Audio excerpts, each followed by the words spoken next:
నమస్తే, నేను మీ సుబ్రహ్మణ్యాన్ని. ఈరోజు మరొక కథతో మీ ముందుకు వచ్చాను. ఇది నేను రాసిన కథ, కేవలం కల్పితం మాత్రమే. ప్రజా వైద్యశాల. చదివి మీ అభిప్రాయం తెలియజేయండి. మీ కామెంట్స్ రూపంలో మీ అభిప్రాయం చెప్పండి. సబ్స్క్రైబ్ చేయడం మర్చిపోకండి. ప్రజా వైద్యశాల. ఆ ఊర్లో భూషణం ప్రజా వైద్యశాల ప్రారంభోత్సవానికి ఆ ఊరు జనం అంతా తండోపతండాలుగా వచ్చారు. ఆ పల్లెటూరులో సరైన వైద్యం లేక ఇన్నాళ్ళు ప్రజలు ఇబ్బంది పడుతున్నారు. నేటితో ఆ ఇబ్బంది తొలగిపోతోంది. ఆ ఊరి కామందు భూషణం ప్రజల కోసం ఈ ఆసుపత్రి కట్టించడం నిజంగా మన అదృష్టం అని ఆ ఊరి ప్రజలు మురిసిపోతున్నారు.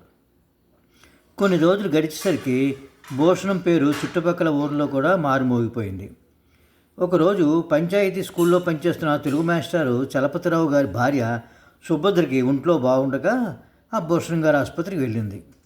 అక్కడ లేడీ డాక్టరు ఆమెను పరీక్షించి, చూడండి, మీకు రక్తం చాలా తక్కువ ఉంది, రక్తం ఎక్కించాలి అని ఏవేవో పరీక్షలు చేయాలని చెప్పి 2 రోజులు ఆసుపత్రిలో ఉంచేసుకుని ఇంటికి పంపించారు. కానీ ఆసుపత్రి నుంచి వచ్చినప్పటి నుంచి సుభద్రకి 2 రోజుల వరకు కూడా నీరసం తగ్గలేదు. కారణం తెలీదు.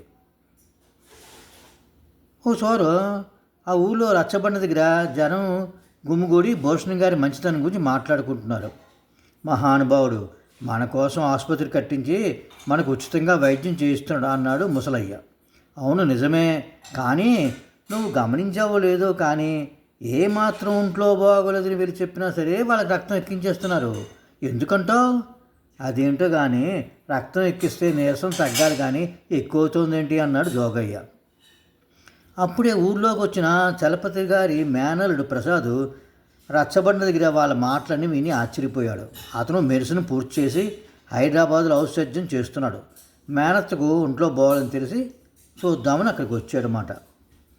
ఆ రోజు సాయంత్రం ప్రసాద్ ఊర్లో ఎవరెవరు ఆసుపత్రికి వెళ్ళారో, ఎంతమందికి రక్తం ఎక్కించారో వివరాలు సేకరించాడు. ఇదేదో ఆలోచించవలసిన విషయమే అనుకున్నాడు. వారం రోజులు గడిచిపోయాయి. ఒకరోజు హైదరాబాద్ నుంచి మెడికల్ డిపార్ట్మెంట్ నుంచి ప్రభుత్వ ఆసుపత్రి తనిఖీ చేసే అధికారులు భూషణం ఆసుపత్రికి వచ్చారు. వాళ్ళ తనిఖీలో భాగంగా ఆసుపత్రిలో పనిచేసే డాక్టర్లు నకిలీ డాక్టర్లని, అక్కడే ప్రజలు అనుకున్నట్టుగా వచ్చిన రోగులకు రక్తం ఎక్కించినట్లుగా నమ్మించి వాళ్ళ రక్తం తీసుకుని దాంతో వ్యాపారం చేస్తున్నట్లుగా తేలింది. అధికారులు భూషణాన్ని నిలదీశారు. భూషణం, ఇదంతా అబద్ధం, కావాలని నా మీద ఎవరో బురద చల్లని చూస్తున్నారు. నేను ఇక్కడ ప్రజలకు ఉపకారం చేయాలని దాదాపు 50 లక్షలు ఖర్చు పెట్టి ఆసుపత్రికి కట్టించాను.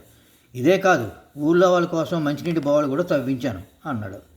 అది విని అధికారులు, భూషణం గారు, మీరు ఆసుపత్రి కట్టించారు, బావులు తవ్వించారు అంటే చాలదు, కానీ చేసిన ఉపకారం వల్ల వారికి మేలు కలుగుతుందో లేదో చూడాలి. వాళ్ళ అమాయకత్వాన్ని అరుసుగా చూసి వాళ్ళ ప్రాణాలతో ఆడుకోవడం కాదు, ప్రజల ప్రాణాల విలువ తెలిసిన ఒక మహానుభావుడు చెప్పబట్టి ఆసుపత్రిలో జరిగిన అవకతవకల్ని మేము తెలుసుకోగలిగాం అన్నాడు. తనిఖీ అధికారుల సూచన మేరకు ఆసుపత్రిని సీల్ చేయడం, భూషణాన్ని నకిలీ డాక్టర్ని పోలీసులకు అప్పగించడం జరిగింది. అధికారులు ప్రసాద్ని అభినందించారు. చూశారు కదా, దీనివల్ల ప్రజాసేవ వల్ల ప్రజా వైద్య సేవలో ఓపెన్ చేయడం వల్ల ప్రజలకు నష్టం కలిగిందని లాభం చేకూరలేకపోయింది. గమనించారు కదా, అది కథ. ఇది మీ అభిప్రాయం తెలియజేయండి. సబ్స్క్రైబ్ చేయడం మర్చిపోకండి.